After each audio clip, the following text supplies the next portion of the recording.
And here we are. Hello, hello, and good evening, everyone. I'm so excited to be yet on another speaker series. Woo! So, today here in Scotland, it is 7 p.m., but we've got beautiful sunshine, which doesn't happen very often, so let's enjoy it. So, welcome everyone to our Monday evening speaker series with Dr. Monika and B.A.D Moms Club. Woo!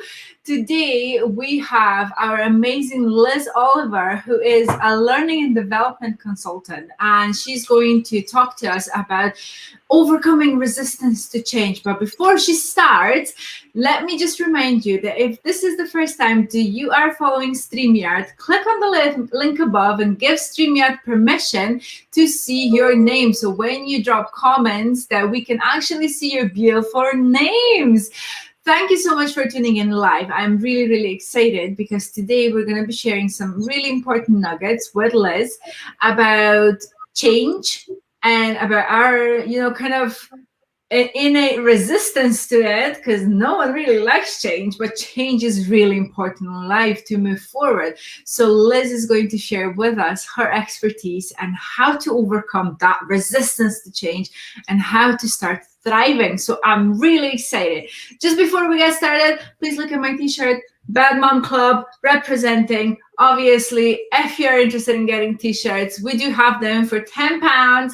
If you want to be a part of B.A.D Mom Club, you can get yourself a t-shirt. You can totally represent us and just absolutely have fun with us.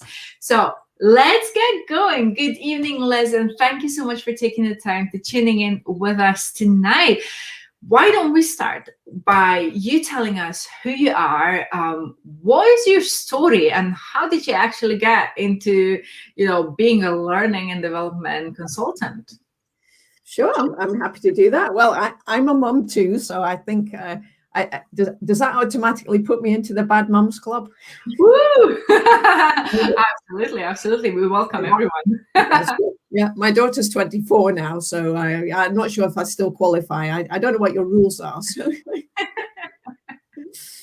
Yeah, so how did I get to be a learning and development consultant? Well, given the fact we've got half an hour, I'll tell you, not just the really short version of the story, a little bit more than the short version of the story, because I trained initially as an architect, and it might seem like a long journey to go from being an architect to being a learning and development consultant. So I'll just explain a little bit how that came about and how I went through my own health challenges, and that took me to doing the job I'm doing now, which I love.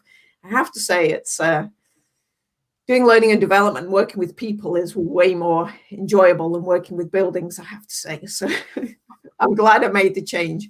Anyway, to the story. So I was very fit and healthy when I was young. I guess most of us are.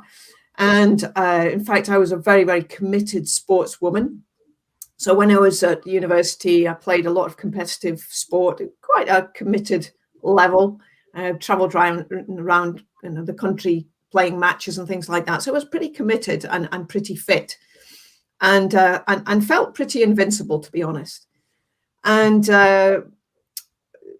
yeah, at some point in my mid-20s, I started not to feel very well, and essentially after a period of time, my health just didn't improve. I thought I was just a flu, I would just get over it, and I stopped doing any sports for a while because I just didn't have the energy. And I thought, well, once I've stopped training, I'll be fine, and I wasn't. So things actually went from bad to worse, and I was in hospital a couple of times. I had a lot of tests, and nobody could find anything very specific.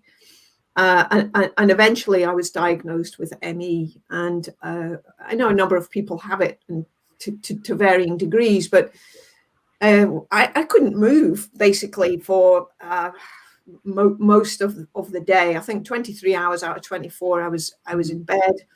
And if I needed to get up and move around, I could get to the toilet and I'd shuffle around the house. But other than that, if I went out, I needed a wheelchair. And I was as ill as that for quite a long period of time. It took me about 4 years to get to the point where I could begin to start thinking about exercise or even just any normal day-to-day life.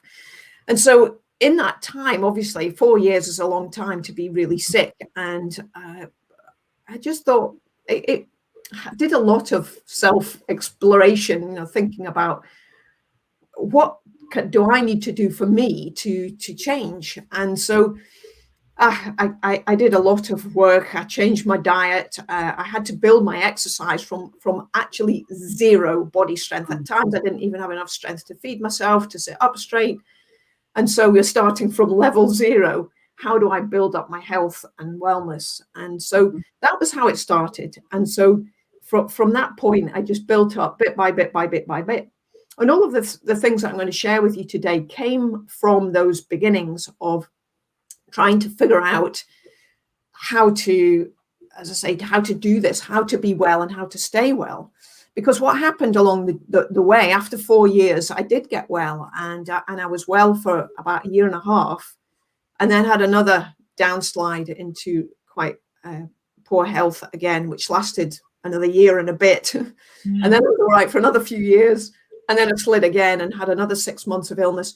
And so it's been a long road, and I mean, I'm fine now, and I've been fine for quite a period of time. And I feel absolutely great. But every time thinking, oh, this is it, I've got it. I know the secret. I know how to be well. I know how to stay well. And then when my health slid again, the second and the third time, it just made me look at more stuff. What have I not discovered yet? Or where did I go wrong? Or what else is there to learn? And so the stuff about going through change, I went through it myself first before I started working with other people. And yeah, I've probably talked long enough. Do you want to ask me a question, and then I'll see where we go from here? Well, I just want to thank you for sharing this, because it's quite personal. And what I believe is that the more we share, the more we heal ourselves, but also the more we realize that there's so many women out there who are suffering with the same thing, but they just don't know how to break through or break free from these things. And one thing that was going through my mind when you were sharing that, just as you thought that you figured it out and something else happened, is quite a typical thing, because our bodies change all the time. And I think one of the biggest lies that people kind of get us into when we're growing up is for us to think that we should treat ourselves the same way through our life. But actually, our bodies are very different in function and in the way that we look like, present ourselves. In our 20s, in our 30s, in our 40s, in our 50s, we function in a different way. It's not just the hormonal changes, but the chemical changes, other changes in our bodies. So you just have to treat each decade differently. You can't go through life living like you lived in your 20s, in your 50s. It just doesn't work. So this is actually a very, very important message. It's that openness to learn about your own body and the openness to change. So I feel this is really important for women to realize. You can't just figure it out immediately, but what you can do is you can start getting on the right track now, and then learn about yourself as you go along. So thank you so much for sharing this with us. So obviously you had to overcome a lot of things, and you're still doing this. So what was kind of one of your biggest struggles? What was going on in your head, in your life, that you really, really thought that, I can't do this, or I can't overcome this? Yeah, it's a good question. I don't know if I ever actually thought, I don't think I can do it. I guess I've always believed that I could do it. I just needed to find a way. So the thing that I found most useful was just keeping on, just like looking for something else and looking for something else. It's just, as you said, that openness to explore. It's like there's something I don't know yet. And so I've always been really keen on learning and evolution. And what I found the most useful is just dealing with different layers. So, for example, to begin with, my health strategy really relied a lot on diet, and it still does, even now. I mean, 30 years I've been doing this now, and so I've been like dairy free for 30 years, caffeine free. Or, I've stuck with that for 30 years. So that was really important at the beginning, to look at the physical side of it. And then I realized that wasn't enough in itself, that I needed to look at the emotional stuff. And I did a lot of therapy to really dig into the emotional side of health and wellness. And I started to learn all about psychology and all the positive mindset, and digging into my own patterns and looking at stuck patterns that kept me where I was. And then eventually I moved into a more spiritual, looked at life in a more spiritual way, which, to be honest, in my mid-20s, I thought was a load of nonsense, if I'm honest. I can relate. I just thought, what a lot of nonsense. And yet in time, I came to realize how important that was. And that is partly age, partly just, I guess, a bit of wisdom that you get as you get older, and realizing that there's way more to life than I can actually explain. And yet it's important. Just because it's not tangible and I can't explain it doesn't mean it doesn't matter. Exactly. And the whole idea about being part of a bigger system and being part of something bigger and needing a bigger sense of purpose, all of these things became part of what I felt was important, and when I'm working with other people, I always bring into the conversation, because I think it's important.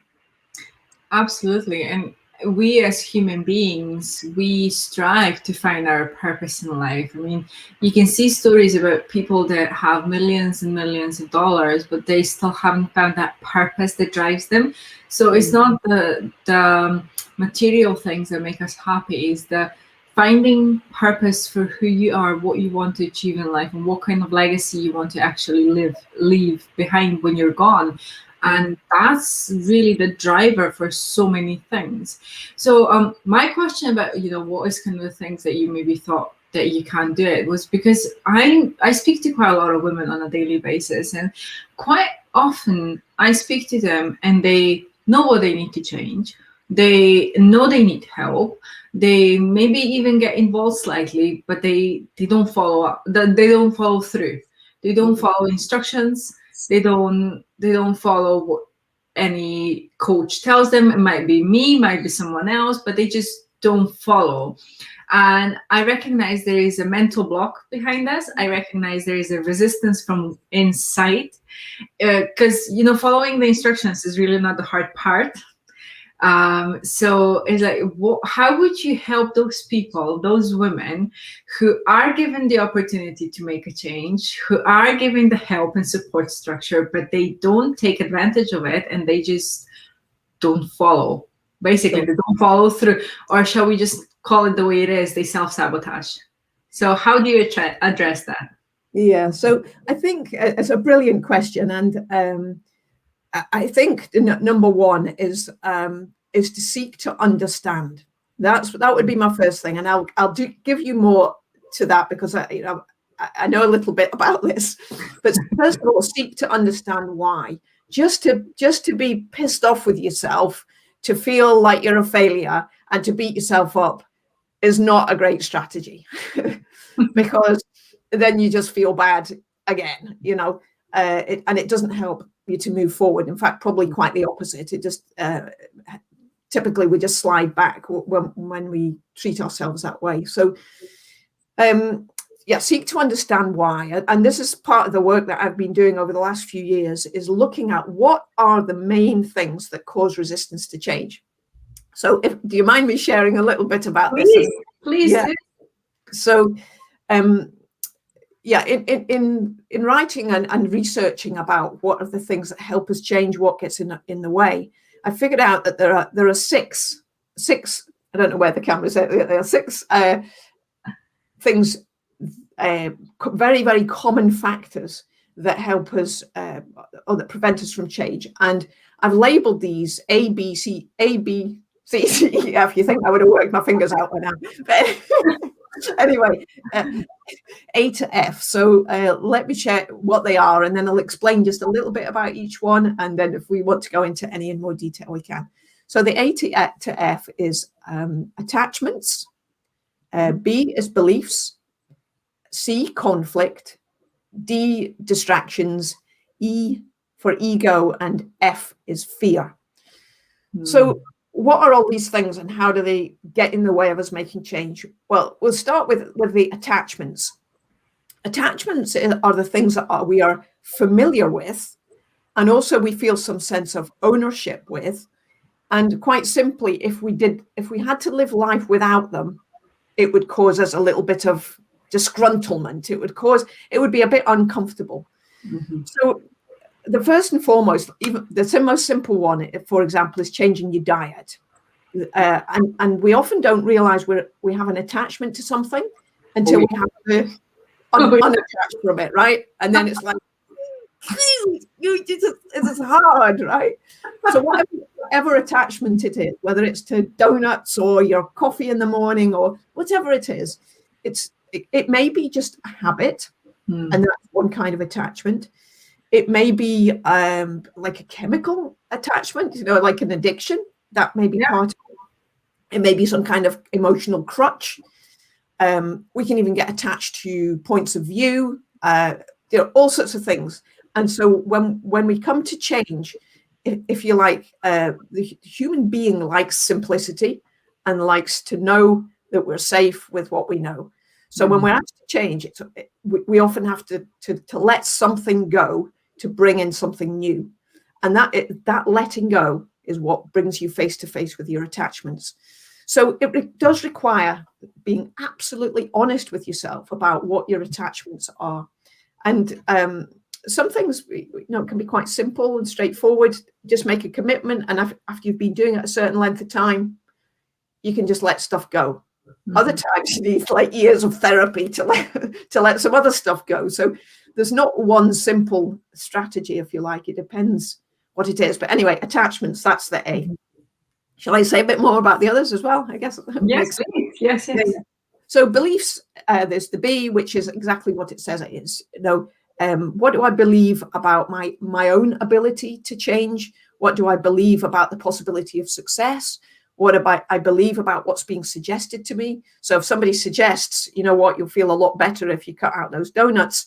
Do I believe that or do I not believe it? What's my level of belief? And again, you can have all sorts of different beliefs. So it requires a bit of exploration into what are the beliefs behind this? What are the beliefs that help me make change, and what are the beliefs that perhaps hinder change? So a bit of work that needs to go into that to find out what they are, and then again to work through changing the mindset. So that's the beliefs. C is conflict, and so conflict could be, and often is, with other people. So if you want to make a change and someone else doesn't really want you to do it, so like if you've got somebody particularly you've got a strong relationship with who's got some investment in you not changing, and that's going to cause conflict between you and that other person, then that's going to cause resistance to you often in ourselves, because we want to keep everyone happy, especially if it's an important relationship. But then there's also inner conflict.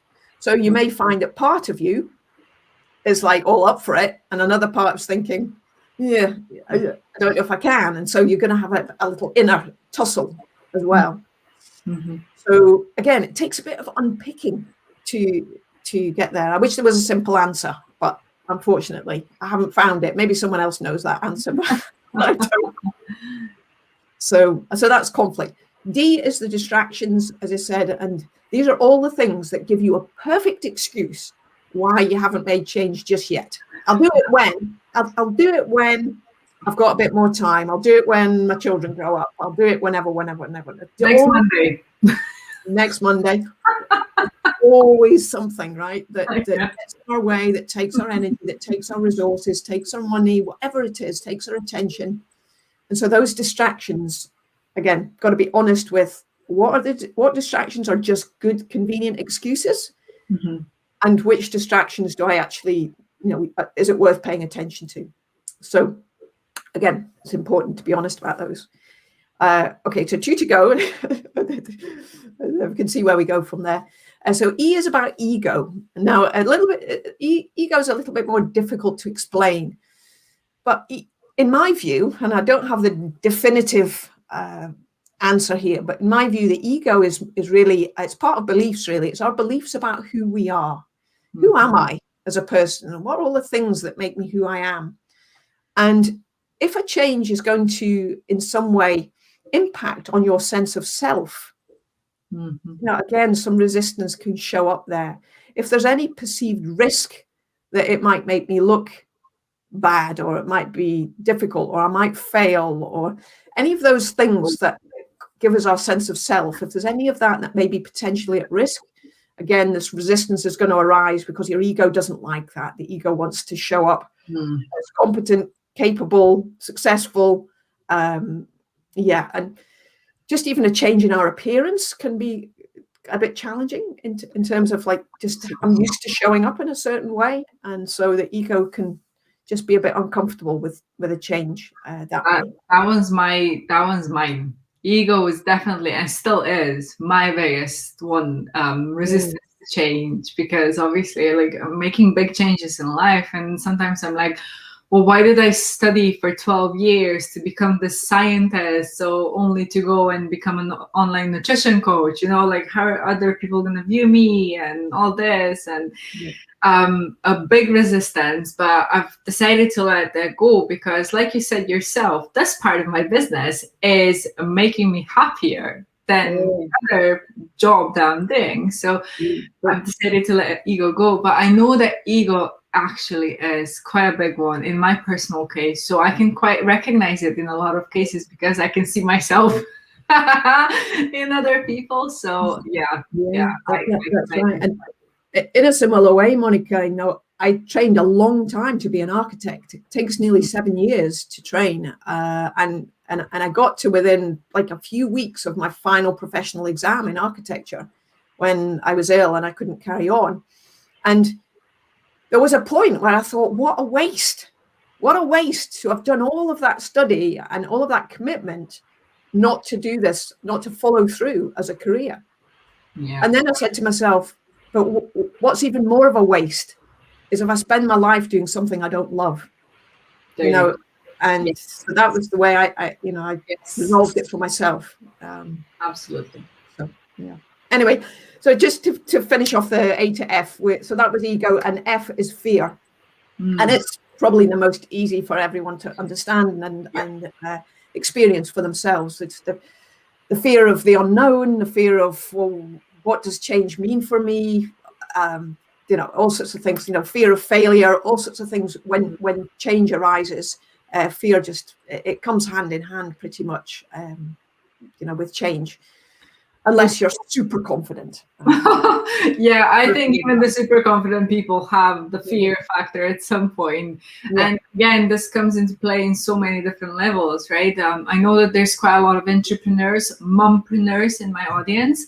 And I think fear is definitely one of the things that does hold us back when we're trying to build our empire, or trying to move forward in our businesses, or even trying to make healthier changes in our life. A lot of women think that they won't have enough time, and they're scared that if they commit, they won't be able to do it until the end, and they don't realize that's actually something they need to do first for themselves. So when they feel great in their own whole being, like you said, physical and mental, then they can open to the entire world of possibilities, right? But just like myself, majority of us think that it's mostly external. Everything's external, and is when and this, and giving ourselves all these, basically your ATF.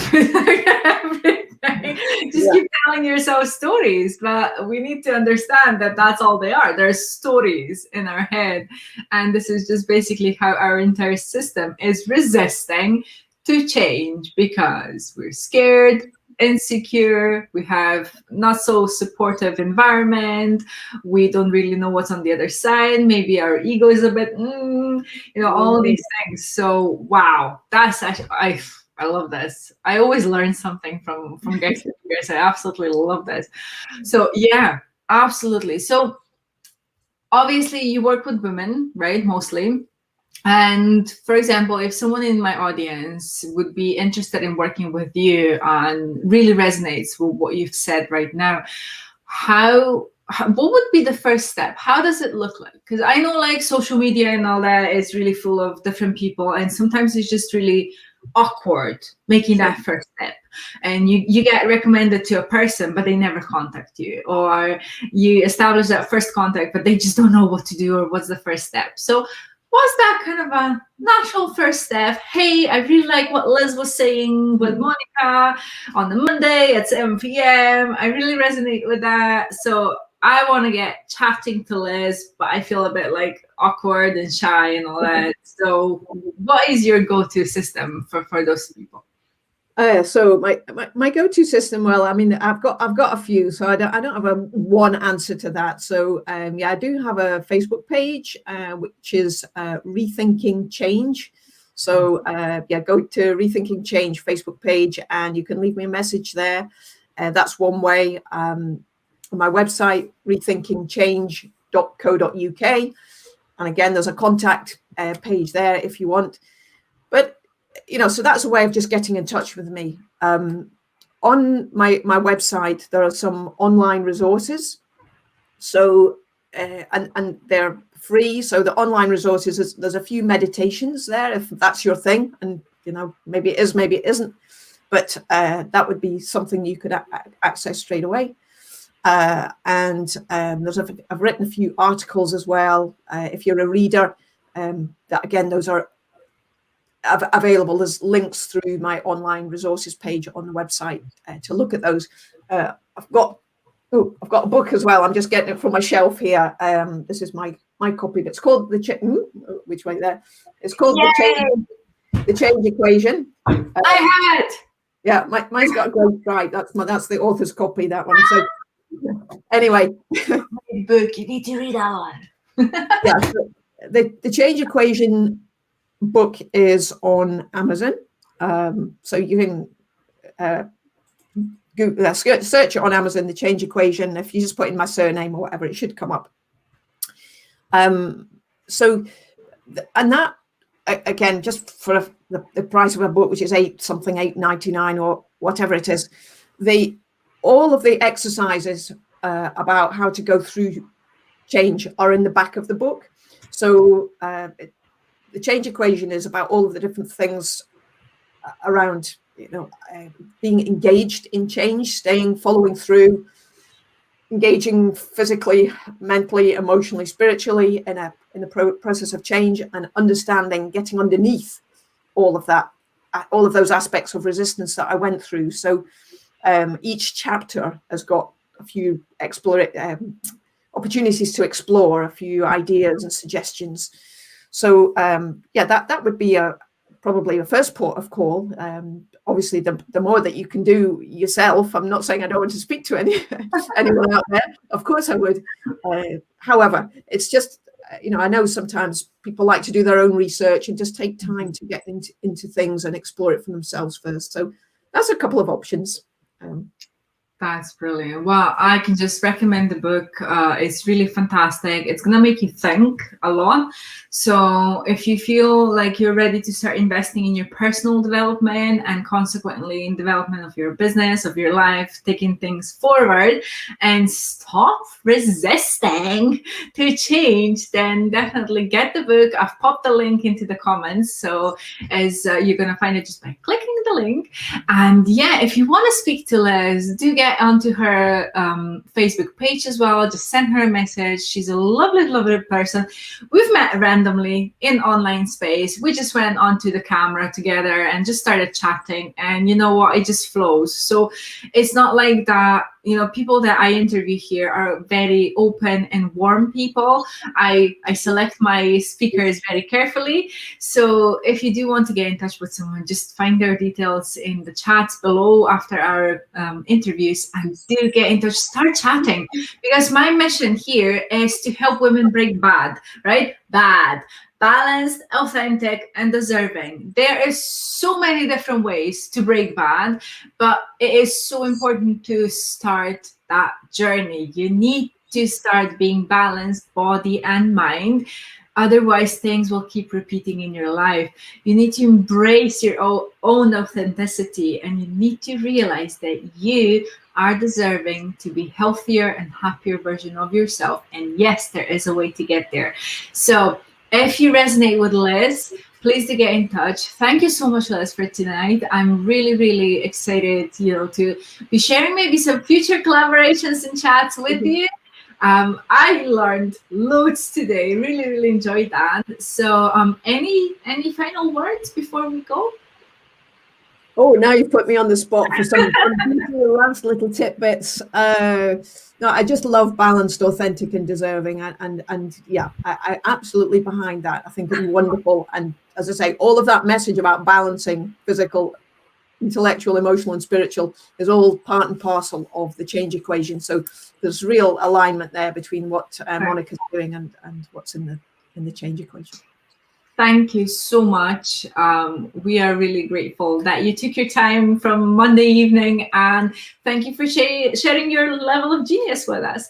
I'm super, super excited to hop on another live in half an hour because we are starting our 5 days to fabulous challenge. So don't miss us in 30 minutes with starting to talk about balance, the authentic and deserving.